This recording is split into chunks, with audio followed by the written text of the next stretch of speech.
স্যামসাংয়ের A6 mobile একটা সময় এই ফোনগুলা কাস্টমারের সাধারণ মানুষের অটো চয়েস ছিল এই ফোনগুলা। তো এই ফোনগুলার একটাই সমস্যা কি ফোনগুলার ডিসপ্লেটা সমস্যা, সুপার অ্যামোলেড ডিসপ্লে করাতে এটা অনেক ব্যয়বহুল বা এক্সপেন্সিভ ডিসপ্লেগুলা। তো এগুলা হাত থেকে পড়লেই নষ্ট হয়ে যায় বা চাপ পড়লেই রং চলে যায়, রং হয়ে এক পাশ থেকে অন্য পাশ পুরাটা আস্তে আস্তে কালো হয়ে যায়। তো এটাই ছিল কাস্টমারের মূলত প্রবলেম। আর এই ফোনগুলা ইউজ করতে অন্যরকম ছিল মজা, যেমন ক্যারি করতে অনেক আরামদায়ক বা চিকন চাকন ছোটোখাটোর মধ্যে ফোনগুলো যথেষ্ট ভালো ছিল। তো এই ফোনগুলো এখন আর নাই বললেই চলে, তো অনেক দিন পর হাতে পাইছি সেই জন্য। তো দেখে আগের কথা মনে পড়লো যে এই ফোনগুলো একটা সময় খুব ডিসপ্লে চেঞ্জ করতাম, যদি এখন এগুলো আর পাওয়া যায় না। তো এই যে দেখেন যে এখন যারা এখন A6 বা A6+ ইউজ করে থাকেন তারা অবশ্যই দেখবেন ভিডিওটা। আমি এখন এটা ডিসপ্লেটি চেঞ্জ করতেছি। তো এটা আমি এখন অরিজিনাল আর পাওয়া যায় না, এগুলা মার্কেটে যে নর্মালগুলো আছে এগুলোই লাগাইতে হয়, HK হংকং ডিসপ্লে যেগুলোকে বলা হয়।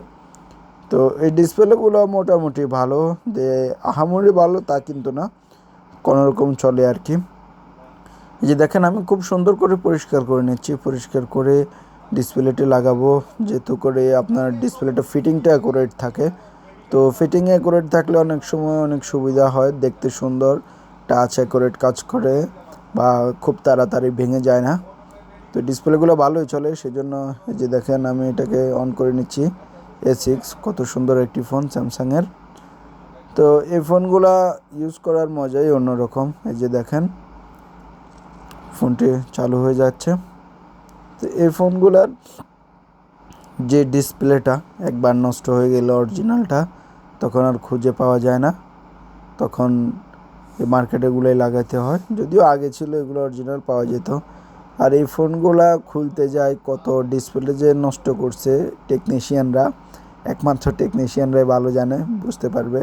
যারা খুবই এক্সপার্ট তারা তো নষ্ট খুব কম হয়েছে, নষ্ট হয় নাই এখন পর্যন্ত, একজন টেকনিশিয়ানও বলতে পারবে না, বেশার কম সবাই নষ্ট করছে। তো এগুলা এই যে যেমন ধরেন 15 সালের ফোন, তারপর 16-17 সালের, এই যেগুলা উপর থেকে ডিসপ্লে খুলতে হয় ফোনগুলা, তো এগুলো বেশার কম নষ্ট হয়, এটা স্বাভাবিক। এই যে দেখেন আমি একটু চারপাশে আটা দিয়ে, মিডলে একটুখানি আটা দিয়ে ফিটিং করে নিচ্ছি। এই যে হয়ে গেল আমার স্যামসাং A6 ডিসপ্লে চেঞ্জ করা।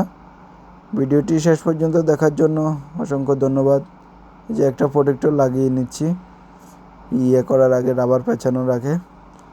তো এই প্রোটেক্টরটা আমরা এমনিতে কাস্টমারকে ফ্রি দিয়ে থাকি, এই আর কি। যে রাবার পেঁচিয়ে নিলাম, হয়ে গেল স্যামসাং A6 ডিসপ্লে চেঞ্জ করা।